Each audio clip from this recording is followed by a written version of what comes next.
Hey everybody, it's Jason with Parallel Reality coming back with you today with an article from The Federalist. This is dated October 3rd. It says Trump should take a page from the first Red Scare and start raiding Antifa terror cells.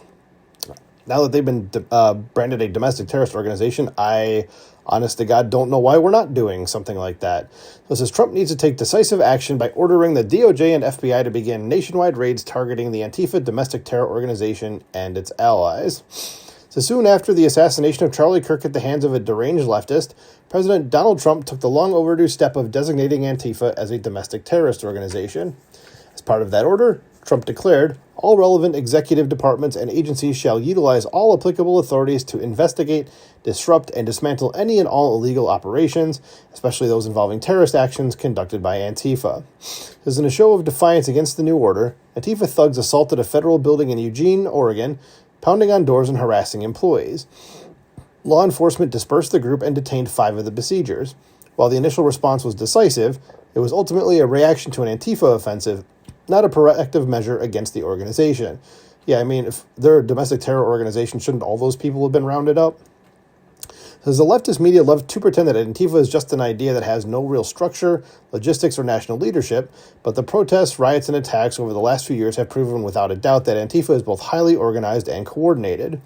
In the wake of the violent attacks on conservatives by left-wing radicals over the last month, it's past time for the Trump administration to take decisive action and crush the Antifa cells embedded across the country.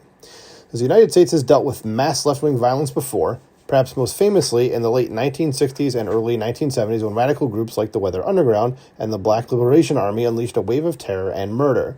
But many of the perpetrators of that violence ended up being rewarded for their wanton destruction and disregard for human life.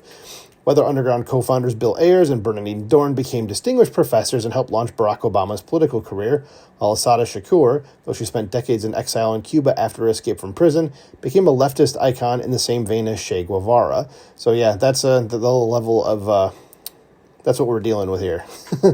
It's basically, you're a communist, you get to have the keys to the world, I guess.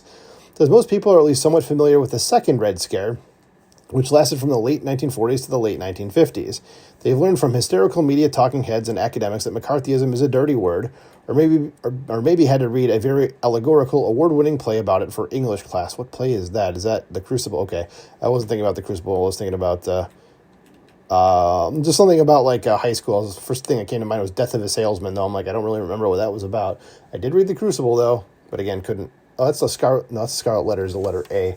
Crucible. I don't remember that one. I know I read it, though, for high school. It says, but the government's response to the first Red Scare after World War I proved far more effective than blacklisting some celebrities and catching a few spies. In a series of raids over a 6-month period, the Justice Department tore out the growing communist and anarchist groups in the country, root and stem.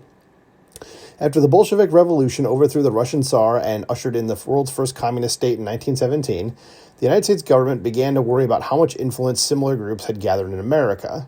At the same time, communist and anarchist groups, inspired by the Russian Revolution, decided to increase their agitation, creating 2 competing communist parties that advocated for a Bolshevik-style revolution in the U.S. A massive wave of labor strikes that began in early 1919, including a violent riot in Cleveland on May Day, flared tensions, and then anarchists carried out a bombing campaign throughout the country on May Day, which is International Workers' Day, 1919. So a communist holiday, nice to know.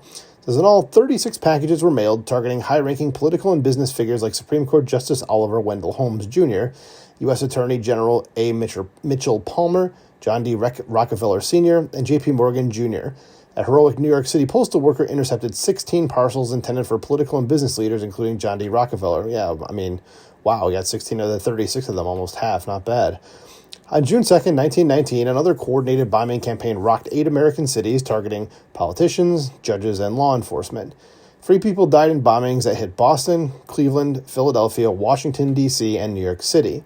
One of those bombings targeted Attorney General Palmer's residence in Washington, D.C., damaging the building and killing the would-be bomber when the device went off too early. Well, thank God for small favors there. It took himself out. Good job, bomber. Says in response, Palmer created the General Intelligence Division within the Justice Department to hunt down and dismantle radical groups within the country. A young J. Edgar Hoover headed the task force. Never heard of him. I wonder what he went on to after that. That's sarcasm, folks. It says a strike among Boston police officers in September caused concern that law enforcement might aid communist insurrectionists, and a month later, the Senate passed a resolution demanding to know what the federal government planned to do to control radical elements and other information relative to the Red campaign in this country. In response, Palmer relayed to the Senate that his agents had listed 60,000 persons, practically all aliens, identified with anti-American and disloyal activities. On November 7th, 1919, federal agents conducted raids on the anarchist Union of Russian Workers in a dozen cities, including the organization's headquarters in New York City. The agents nabbed 200 suspected anarchists in New York City alone and nearly 1,200 nationwide. A second raid on the Union's headquarters later in November discovered a false wall that concealed a workshop for making bombs. In December, 249 radicals, including well-known anarchist activist Emma Goldman, were deported to Soviet Russia after they were identified by Hoover's division as participating in anti-American activities. Oh, that's just too bad. Oh, no. The largest raid took place on January 2nd, 1920, when federal agents detained between 3,000 and 10,000 people. That's a huge disparity in numbers there, suspected of being communist sympathizers in almost 36 cities across the country. State and local authorities, along with the feds, conducted follow-up raids the next day. Concerns about the constitutionality, I know what that word is, I'm just not saying it right, of the Palmer raids and the potential violation of the right to free speech dogged Palmer and Hoover in the aftermath of the January 2nd raid. The American Civil Liberties Union, or the ACLU, who has turned into just another leftist organization these days, they're nothing special, created in opposition to the Palmer raids. I did not know that's how they started. So it sponsored a scathing report that accused Palmer of a lengthy list of civil rights abuses.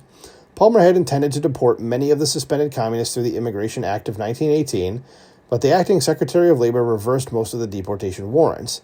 Then the first Red Scare petered out after Palmer's warning about a communist revolution on May Day 1920 never materialized. It says the Palmer raids resulted in thousands of arrests and 556 deportations, all accomplished in only a few months. Though he did not uncover a plot to overthrow the government, Palmer achieved his immediate aims. Dangerous extremists were exposed, like the bomb makers at the Union of Russian Workers, and expelled from the country. The communist and anarchist parties in the U.S. did not ride the same wave of fervor that broke out in France and Germany in the years after the Russian Revolution, which allowed the rise of major communist parties in those countries, and they remain almost entirely irrelevant today. But the true successors of the summer 1919 bombers, Antifa, have grown in both power and militancy. FBI Director Kash Patel and Attorney General Pam Bondi have infinitely more resources than Palmer and Hoover did during the first Red Scare, and they should use those resources to crack down on the insurrectionary anarchists and communists of Antifa. The DOJ can easily avoid the legal pitfalls of the Palmer raids, but still use them as a blueprint for how to deal with domestic terror cells in the homeland.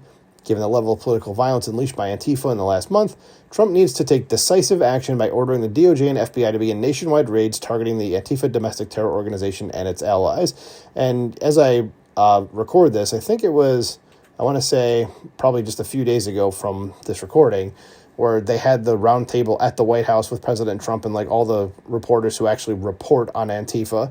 And Andy Ngo was there, and he's the guy that is like the super expert on Antifa. And I know they have addresses of where these folks are, especially in Portland, like where they go to hide and stuff. So we can do this, so why aren't we? Okay? They're a danger to the United States and just to regular people too. So that's really it for this article. So let me know what you think about it in the comments below. Please like, share, and subscribe, and I will talk to you soon. Bye.